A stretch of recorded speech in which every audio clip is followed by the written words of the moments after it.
Welcome back in, everyone, to EA Sports coverage of the NFL. It's the Panthers in possession of the football as we rejoin the action in quarter number 2.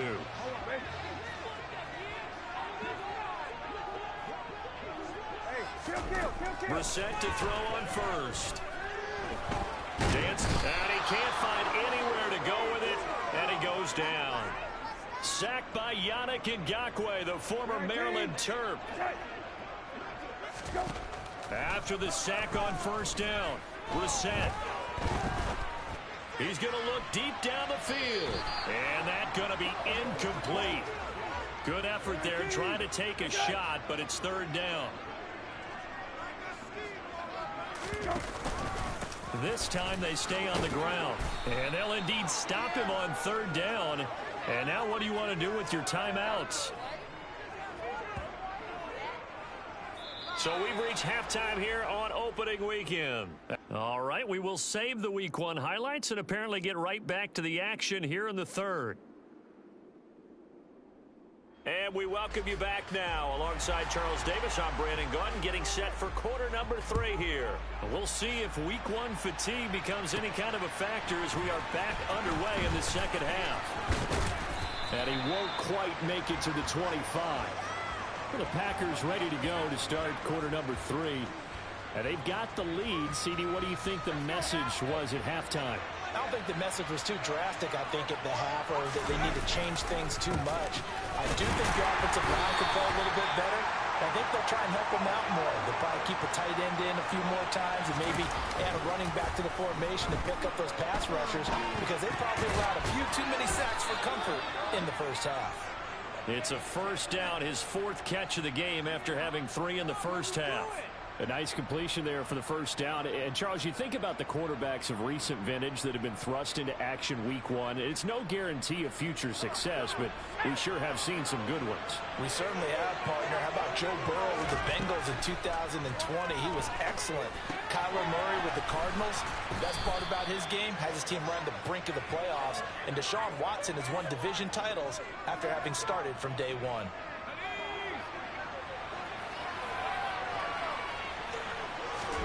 From the midfield stripe, they'll look to throw. He finds the speedster Ross. That's complete.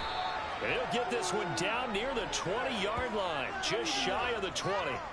That one nearly 30 yards, 29 officially.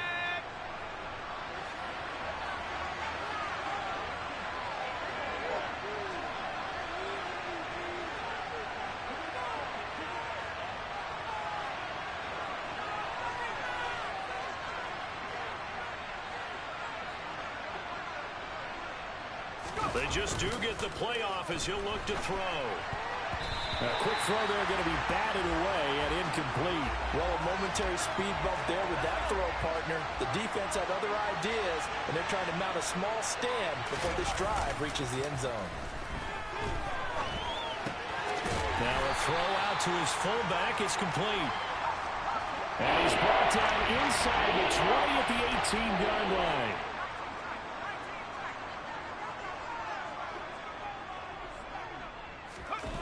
The play-action fake. They'll look to throw. He's got a man. It's his fullback. Well, he won't quite make it. He needed 6. He got about 5. 4th down. Another completion there, and you think about the draft back in the spring. He's selected in the first round, getting the start here, as we mentioned, in Week 1. It's got to be quite a whirlwind for a young quarterback. Absolutely, because going in the first round, people are going to clamor for you to be the starter right away, but many teams want you to get your feet wet first, maybe just kind of hang out behind a veteran starter. In this case, though, he ascended right to the top role, and I know he's excited about the opportunity. They go play action here on first down. And he's got it. Touchdown. Josiah DeGuara. An 11-yard touchdown. And the Packers take the opening kickoff of the third quarter and drive right down the field to extend their lead.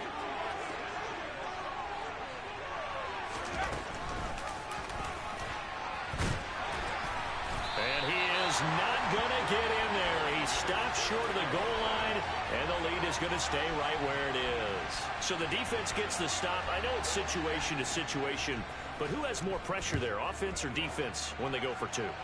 I truly believe it's the defense has more pressure because the offense has an entire playbook wide open from the 2-yard line. You can run it, you can throw it. So defensively, I think most teams are going to be aggressive and force the issue and try and bring pressure. Hey, kill. Hey, check. Hey, kill. They start on the ground with McCaffrey. A little juke. And he'll be brought down right at the 30 here. Running lanes were at a premium in the first half, but he's able to find some room there, and he's hoping that that's a precursor of a big second half. A good gain on first has him set up with second and just a couple of inches now from the 29. On the bootleg, it's Brissett. And he's got his man in stride, complete. A gain of 5, good enough for the first down. I know I spent a lot of time talking about tight ends in a lot of cases now, pumped up wide receivers, but they're still big people. And he used that frame right there to absorb a really big hit on him and held on to the ball. And this defense not giving him anything there. Maybe a yard up to the 36. The run only got a yard. Here's 2nd and 9. From the gun, here's Brissett. Got his man, Robbie Anderson. And he'll be tackled on the other side of midfield at the 46-yard line. That was a nicely run slant. And what the receiver's trying to do is make the defender think he's going upfield for a deeper route and then breaks it off, usually after about 3 to 4 steps, and cuts towards the middle of the field. And now what he's trying to do is use his body to keep the defender away from the football and get the quarterback a really nice target. We are through 3 quarters here on NFL Kickoff Weekend. And we're back now in Charlotte. It's the Panthers in possession of the football, but facing a deficit here as we get to the 4th and final quarter of play. On 2nd and 9, Brissett. Oh, he'll want that one back. Incomplete. He doesn't drop too many in that department. 3rd down. Now play number 7 of this drive, but it's a tough 3rd and 9. Now Brissett. He'll buy some time right. Got his man complete over the middle. It's Moore. And this is going to result in another first down as the tackle's made at the Packers' 25-yard line. Hey, kill. Hey, kill. Hey, check. Hey, kill. Back to the ground attack here. It's McCaffrey. Evades the tackler, and now some space. This will be a short gain of 3 before he's brought down at the 22. 3 yards on that last carry. Here's 2nd and 7. Throwing. Brissett. They'll set up the screen to McCaffrey. And he's going to be brought down at about the 16. And that doesn't have to gain big yardage to be an impactful play, because if you can get those pass rushers second-guessing themselves that they might get hit with a screen, maybe you can wind up slowing them down just a step. And if you do that, that's a win for that play. And he will take it across for a Panthers touchdown. Jacoby Brissett, a 16-yard touchdown run. And the Panthers have made it a one-score game again here in the 4th. Extra point safely through. And now things get a bit more interesting here in this 4th quarter. Set now to kick this one away, and off it goes. This will be fielded inside the 5. And no alley to be found. The coverage was solid, and he's dropped at the 18. The Green Bay offense ready to take over. They're holding on right now to that slim advantage in a one-score game. And you hear a lot about 2-minute offense and 4-minute offense. Obviously, the 4-minute offense applies here. How do they run that effectively? Yeah, really what the 4-minute offense is you're just trying to grind the clock. So you want consistent gains, steady gains. Doesn't have to be big plays, but it has to be plays that gets first downs and keeps the ball away from your opponent. But certainly throwing the ball is in the mix here. It certainly is. Just make sure that you're careful with it. And again, get those first downs, keep possession of the football. Just week 1, but already plenty of intrigue with the games going on, and this one no different as we come up on a 1st and 10. And this is dropped. Oh, it's incomplete. He had a big gainer in his sights, but he could not reel it in. I see the surprise in your face there, partner. That is a rare incompletion from him. He's been on point this entire game. He has percentage completion-wise way up. Not that time. Now a man open down the middle of the field. 9 yards, not quite enough, and they'll be left now with 3rd and 1. So they just need 1 yard here to pick up the first down. They'll try and run for the first with Dillon. And the second wave of tacklers is going to get him as they stop him behind the line.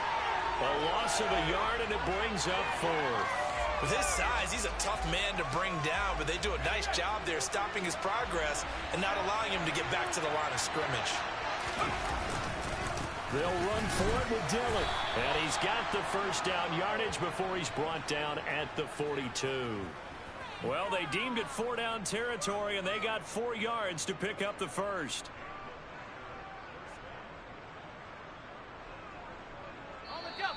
Fourth quarter, down to the final 2 minutes, and we've got a 1-score game. So it's Packer football here as we welcome you back. They've got a 1st and 10 as they look to try and finish this one off. Now a play fake here on 1st down. He's going deep for Brown, and it's incomplete. Took a shot, couldn't connect. Ball on the 42 as they come up 2nd and 10. That one looks like he'll throw here. He's going deep for Brown. Well, this is taken in. It's complete. Touchdown, Packers. Marquise Brown, already his 2nd touchdown here in this opening weekend. And the Packers are closing in on a winning start to the year as they extend their 4th quarter lead. Extra point right down the middle, and it gives his guys a 12-point advantage. After the touchdown on is Pat O'Donnell to send this one away. And he'll decide to not bring this one out as their drive will begin at the 25. So now the Panthers down by 12. A little under a minute 50 remaining. Field goals useless at this point. They need 2 touchdowns, and they need them in short order. Brissett's throw here into the hands of Moore. And he takes us up to the 40-yard line before being corralled. Packer pressure, and down he goes. The Panthers got to go quickly. They're moving with a sense of urgency right now. Here's Brissett. Under pressure, and they got to him again. Now the Panthers going to use the first of their timeouts as they'll talk it over here before what will be an important 3rd down. Now Brissett. Gets this to Moore. And he will finally be shoved out of bounds down at the 30-yard line. So the big play has him all the way down to the 30 now for 1st and 10. Brissett. And he's got it complete to Anderson. And he stopped right at the 25 after a gain of 5. Pressure applied, and he's going to be taken down. They sack him back at the 33-yard line. Found his target. It's Anderson. Now another timeout called for by the offense as the clock will stop with 21 seconds to go in the football game.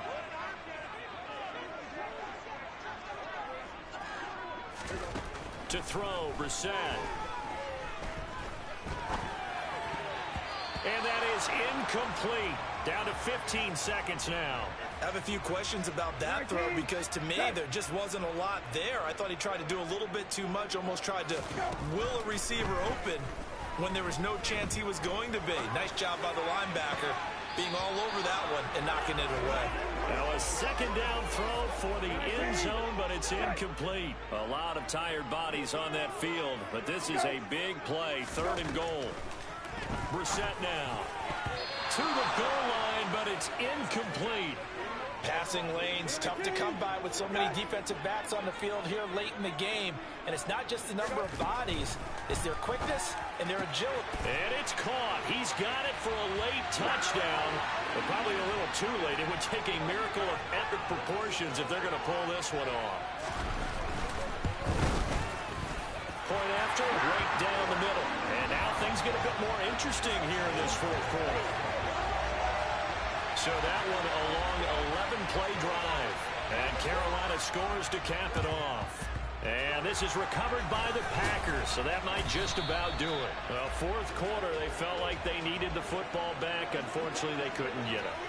And I know we brought analytics into the game, and someone has said here that the data says that when a team's expecting an onside kick, 80% of the time, the team expecting it, they do actually recover the ball, which is what we saw here. I just wonder if that number is much more of a anecdotal type of a number. Kind of like when the coaches tell us, well, when you score on special teams, 93% of the time you win.